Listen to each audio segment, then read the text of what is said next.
Class 8 Bihar board science की नई पुस्तक है। ये चैप्टर हमारा है 11 विद्युत धारा के रासायनिक प्रभाव। तो हम इस चैप्टर के सारे अभ्यास के प्रश्न हल करेंगे। देखिए प्रश्न क्रमांक हमारा पहला क्या है, काफ़ी ध्यान से आपको समझना है। पहला है विद्युत चालन करने वाले अधिकांश द्रव। हमने तो अभी देखा विद्युत का कंडक्टर जो द्रव होते हैं, तरल पदार्थ होते हैं, क्या होते हैं? अम्ल, क्षार और लवण, यही तो होते हैं। यहाँ पर भी ये बात कही गई है।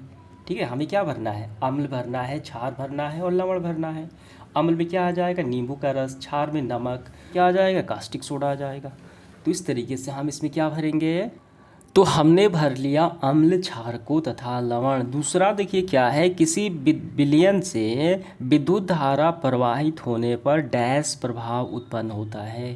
क्या प्रभाव उत्पन्न होता है? जो चैप्टर का नाम ही तो है, विद्युत धारा का रासायनिक प्रभाव। देखिए यहाँ पे गौर कीजिए, किसी चालक के द्रव से विद्युत धारा प्रवाहित होने पर रासायनिक क्रियाएं होती हैं और इसमें विद्युत धारा का रासायनिक प्रभाव कहते हैं। ठीक है, तो क्या भरना है? रासायनिक प्रभाव। तो हम इस दूसरे में भरेंगे रासायनिक प्रभाव। आपको भर लेना है रासायनिक प्रभाव। प्रभाव तो पहले से दिया गया है, यहाँ पे आपको लिख लेना है रासायनिक। देखिए नेक्स्ट पार्ट हमारा सी नंबर। यदि कॉपर सल्फेट के विलयन से विद्युत धारा प्रवाहित की जाए तो कॉपर बैटरी के डैश टर्मिनल से संयोजित प्लेट पर निक्षेपित हो जाए। देखिए इस विद्युत लेपन इसको बोलते हैं। तो बैटरी के किस प्लेट पे आती है? तो ऋण प्लेट पे आती है। देखिए यहाँ पे, ठीक है, स्वतंत्र कॉपर बैटरी के ऋण टर्मिनल पर इकट्ठा हो जाती है, जो विद्युत लेपन इसको बोला जाता है। तो हम भर लिए यहाँ पे ऋण टर्मिनल। डी नंबर, विद्युत धारा द्वारा किसी पदार्थ पर वांछित धातु की परत निक्षेपित करने की प्रक्रिया, इसको क्या बोलते हैं? तो इसको ही तो बोला जाता है विद्युत का लेपन।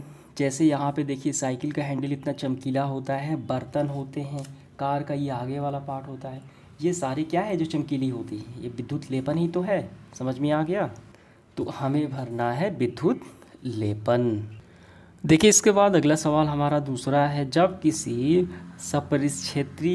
सपरिक्षेत्री के स्वतंत्र सिरों को किसी विलयन में डुबोया जाता है तो चुंबकीय सुई जो है विक्षेपित होती है। क्या आप ऐसा होने का व्याख्या कर सकते हैं कि ये क्यों विक्षेपित होती है, यानी ये क्यों हिलती है? वो हमें बताना है।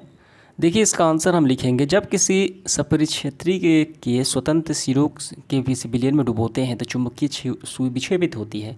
इसका कारण यह है कि विद्युत धारा चुंबकीय प्रभाव उत्पन्न होता है। विद्युत धारा के बहुत दुर्बल होने पर चुंबकीय सुई जो है विक्षेपित होती है, यानी कम होती है। और चुंबकीय सुई का विक्षेपण विद्युत धारा पर निर्भर करता है। विद्युत धारा का प्रभाव जितना अधिक होगा, चुंबकीय सुई विक्षेपण उतना ही अधिक होगा। अब देखिए तीसरा सवाल हमारा क्या है, किसी 3 द्रवों के नाम लिखिए जिनका परीक्षण जो है चित्र 14.9 में दर्शाए अनुसार करने पर चुंबकीय सुई विक्षेपित होती है। तो 3 द्रव कौन से हैं? या तो लवण होगा, अम्ल, लवण, या क्षार होगा, यही तो होगा। देखिए हम इसका आंसर ऐसे करेंगे, तो इस विलयन में 14.2 में इस विलयन में हो सकता है नींबू का पानी हो, यानी ये अम्ल हो गया, नमक का घोल हो, ये लवण हो गया, कॉपर सल्फेट हो, ये क्या हो गया? ये क्षार हो गया। समझ में आ गया? तो यही 3 हो सकते हैं। देखिए प्रश्न क्रमांक चौथा क्या है, चित्र 14.10 में दर्शाई गई व्यवस्था में बल्ब नहीं जलता। ये बल्ब है, ये नहीं जलता है। क्या आप संभावित कारणों की सूची बना सकते हैं कि क्यों नहीं जलता है? देखिए पहली अवस्था हो गई, ये जो द्रव में डुबाया गया है, हो सकता है ये आंसू जल हो, यानी शुद्ध जल हो। ये भी तो हो सकता है, जिससे कि चालन अपने से ये चालन नहीं कर पाता है विद्युत धारा का। दूसरा जो हो सकता है, विद्युत धारा बहुत दुर्बल हो, कमज़ोर हो, जो ये बल्ब का तंतु है ये इसको गर्म नहीं कर पाता हो, यही तो हो सकता है। यानी 2 पॉइंट हो सकते हैं। समझ में आ गया? तो यही आपको कर लेने हैं। नेक्स्ट पार्ट हमारा देखिए 5वां, 2 द्रव ए और बी विद्युत चालन के जांच करने के लिए एक सपरिक्षेत्री का प्रयोग किया गया। यह देखा गया कि सपरिक्षेत्री बल्ब ए के लिए चमकीला दीप्त होता है जबकि बी के लिए अत्यंत धीमा दीप्त हुआ। आप निष्कर्ष निकाल सकते हैं क्या? देखिए इसको आप ऐसे समझ भी सकते हैं, ये हो गया ए और ये हो गया आपका बी। ठीक है, तो ए में डालने पर बल्ब जो है काफ़ी तेज़ जलता है, बी में डालने पर धीमा जलता है। ठीक है, तो इससे क्या निष्कर्ष निकलता है? इसका निष्कर्ष ये निकलता है, द्रव ए जो है ये द्रव बी से अच्छा चालक है, यही तो निकलता है। अगर ये अच्छा चालक नहीं होता तो ये ये धीमा जलता है, लेकिन ये तो तेज़ जल रहा है। इसका मतलब ये क्या है, विद्युत धारा का अच्छा चालन करता है। इसमें ज़्यादा मात्रा में लवण होंगे, ठीक है, अम्ल क्षारीय लवण होंगे इसीलिए, और इसमें कम मात्रा में होंगे। नेक्स्ट पार्ट अब हमारा देखिए 6 नंबर सवाल सब्जेक्टिव प्रश्न है। क्या शुद्ध जल विद्युत का चालन करता है? यदि नहीं तो इसे चालक बनाने के लिए हम क्या कर सकते हैं? देखिए इसका आंसर जो है, हमने आप इस पहले जिक्र किया है कि जो आंसू जल होता है ये क्या होता है, पूरी तरीके से शुद्ध होता है, ठीक है। तो वो हो गया शुद्ध जल। इसे आंसू जल भी बोलते हैं, डिस्टिल वाटर बोलते हैं। उसमें किसी प्रकार की अशुद्धियाँ जैसे कि खनिज लवण उसमें नहीं होते हैं, इसीलिए वो विद्युत का चालन नहीं करता है, ठीक है। यदि नहीं तो इसे हम चालक बनाने के लिए क्या करेंगे, उसमें आप चाहे तो अम्ल मिला सकते हैं, नींबू का रस, ठीक है, या नमक मिला सकते हैं, या उसमें क्षार मिला सकते हैं, कोई भी आप काम कर सकते हैं। तो हम इसमें क्या मिला देंगे, नमक मिला लेंगे, बस विद्युत धारा का चालन वो करने लगेगा। तो इसका आंसर हम कैसे करेंगे, तो इसका आंसर हमारा होगा नहीं, जो पूछा जा रहा है, ठीक है, नहीं। शुद्ध जल यानी आंसू जल लवणों से मुक्त होने के कारण विद्युत का चालन नहीं करता। इसे चालक बनाने के लिए साधारण नमक सोडियम क्लोराइड इसे घोला जाता है, यानी घोल दिया जाएगा, तो इससे चालन बन जाएगा। क्लियर हुआ? तो नेक्स्ट पार्ट हम देखते हैं इसका अगला सवाल 7। आग लगने के समय फायरमैन जो होते हैं, जो आग बुझाने वाले सैनिक होते हैं, फायरमैन पानी की हौज यानी पाइपों को उपयोग करने से पहले उन क्षेत्रों की मुख्य विद्युत आपूर्ति, जो मेन बोर्ड होता है विद्युत धारा प्रवाह का, उसको बंद कर देते हैं। क्यों बंद करते हैं, व्याख्या करना है, ऐसा वो क्यों करते हैं। बिल्कुल सरल है, क्योंकि जो वहाँ की पानी की आपूर्ति होती है तो जाहिर सी बात है वो आशुद्ध जल तो होगा नहीं, वो तो नल का जल होगा, वो सामान्य जल होगा। उस सामान्य जल में लवण भी होंगे, ठीक है, खनिज लवण होंगे जो विद्युत धारा का चालन कर सकते हैं, जिससे शॉर्ट सर्किट हो जाएगा, विद्युत हानि हो जाएगी।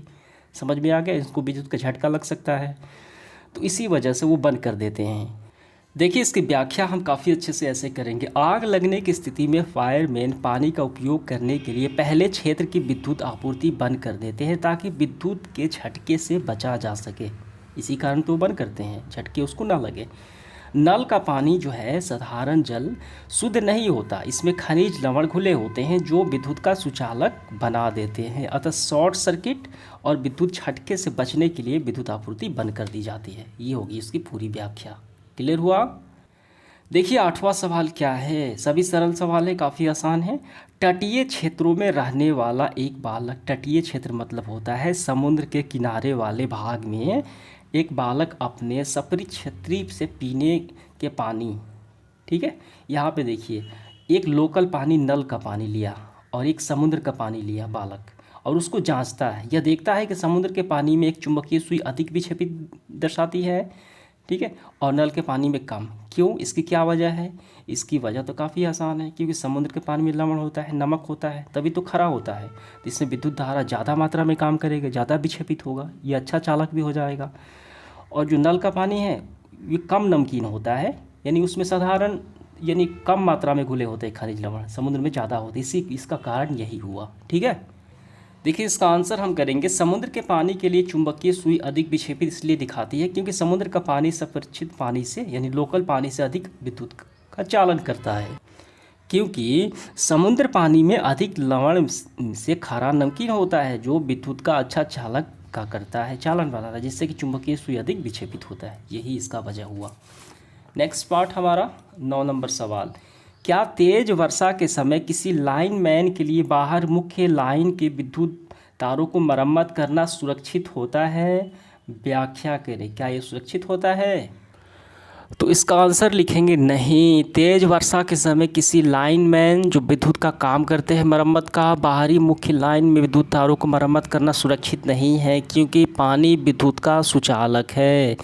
देखिए बारिश का जल तो शुद्ध होता है, लेकिन धरती पर आते हैं तो वो क्या हो जाता है, उसमें कई प्रकार की अशुद्धियाँ मिल जाती है, ठीक है, तो इससे क्या होगा, वो भी विद्युत का सुचालक बन जाता है। समझ में आ गया? तो तेज वर्षा के समय जरा भी विद्युत का रिसाव की दशा में लाइनमैन को करंट लग सकता है, झटका लग सकता है और जान भी जा सकती है, ये खतरा हो सकता है। तो यही आपका आंसर हो गया, ठीक है। देखिए अगला सवाल है हमारा 10। पहेली ने सुना था कि वर्षा का जल जो है उतना ही शुद्ध होता है जितना आसुत जल। बिल्कुल सही बात है। आसुत जल जो डिस्टिल वाटर बोलते हैं, इसमें ज़रा से भी अशुद्धियाँ नहीं होती। जो बारिश का जल है ये भी होता है आसुत जल के बराबर ही होता है। इसलिए उसे एक स्वच्छ कांच के बर्तन में कुछ वर्षा का जल इकट्ठा करके और सपरिचित क्षेत्र में उसका परीक्षण किया। उसे यह देखकर आश्चर्य हुआ कि विद्युत चुई विक्षेपित हो जाती है, यानी बारिश के जल में भी। ठीक है, और इसमें तो नहीं होती, लेकिन बारिश के जल में हो जाती है। इसका कारण क्या है? ये तो शुद्ध है फिर भी हो जाता है। देखिए, इसका कारण समझना बिल्कुल आसान है। जब बारिश का जल ऊपर से नीचे आता है, देखिए बारिश का जल वो क्या होता है, संघनित होता है। इसमें किसी प्रकार का अशुद्धियाँ नहीं बनती है, वाष्पीकरण के द्वारा होता है। तो ये जब नीचे आता है तो नीचे बहुत सारी अशुद्धियाँ होती है, खनिज लवण ये मिल जाता है। ठीक है, तो इसमें अशुद्धियाँ खनिज लवण मिलने से ये भी क्या हो जाता है, अशुद्ध हो जाता है। शुद्ध पहले तो शुद्ध था, लेकिन नीचे आने से और ये गिरने से, ठीक है, मिट्टी में मिल गया तो ये उसमें अशुद्धियाँ मिल जाती है। तो ये भी क्या होगा, विद्युत का चालन करने लगता है। इस परिस्थिति में समझ में आ गया। देखिए, इसका आंसर हम लिखेंगे, वर्षा का जल कांच के बर्तन में इकट्ठा करके उसका सफरशीत क्षेत्र परीक्षण करने पर चुंबकीय सुई विक्षेपित दिखाना ये दर्शाता है कि वर्षा का जल नीचे आते आते कई अशुद्धियों से युक्त हो जाता है। ठीक है, दूसरा पॉइंट ये भी हो सकता है कि कांच का बर्तन जो है उसमें पहले से अशुद्धियाँ हो सकती हैं, ये भी हो सकता है। ठीक है, ये 2 पॉइंट हो सकते हैं। देखिए, 11 नंबर सवाल क्या है, अपने आसपास के उपलब्ध विद्युत लेपित वस्तुओं की सूची बनाइए। जो विद्युत लेपित चमकीले होते हैं, देखिए यही तो है, ये सारी क्या है, विद्युत लेपित वस्तुएं हैं। तो इन्हीं का हमें सूची तैयार करना है। तो हम क्या लिखेंगे, पहला नकली आभूषण, साइकिल के हैंडल, कार के कुछ भाग, स्नान गृह की टोटी, गैस बर्नर, लोहे की वस्तुएं, रसोई के बर्तन इत्यादि। समझ में आ गया, जो चमकीले होते हैं। आप अपने से भी लिख सकते हैं। देखिए, 12 नंबर सवाल क्या है, जो प्रक्रिया आपने क्रियाकलाप 14.7 में देखिए कापर के शोधन का उपयोग होती है, उसमें पतली शुद्ध कापर की छड़ एक शुद्ध अशुद्ध कापर की छड़ इलेक्ट्रोड के रूप में उपयोग की जाती है। कौन सा इलेक्ट्रोड बैटरी के धन टर्मिनल से संयोजित किया जाए, कि कारण भी हमें लिखना है। देखिए, यहाँ पे अशुद्ध कापर जो होता है वो छड़ के धन टर्मिनल पर संयोजित होता है। ठीक है, जो शुद्ध होता है वो ऋण पे होता है, और ये ऋण टर्मिनल से जुड़े शुद्ध कापर छड़ में जमा हो जाती है, जो हमने देखा विद्युत लेपन में। देखिए चित्र 14.7 में यही तो यहाँ पे बात की गई है, और इसको बोला जाता है निक्षेपण, परत का निक्षेपित होना। ठीक है, और यहाँ पे ऋण पे क्या होता है, ऋण पे शुद्ध तांबा इकट्ठा हो जाता है और धन पे अशुद्ध हो जाता है। ठीक है, जो शुद्ध होता है तो वो विद्युत लेपन में ये तौर पे किया जाता है। समझ में आ गया, तो यही आपका आंसर हो गया। तो इस तरीके से हमारा सेशन समाप्त हुआ। उम्मीद करता हूँ सभी सवाल आपको काफ़ी अच्छे से समझ में आ गए होंगे। धन्यवाद।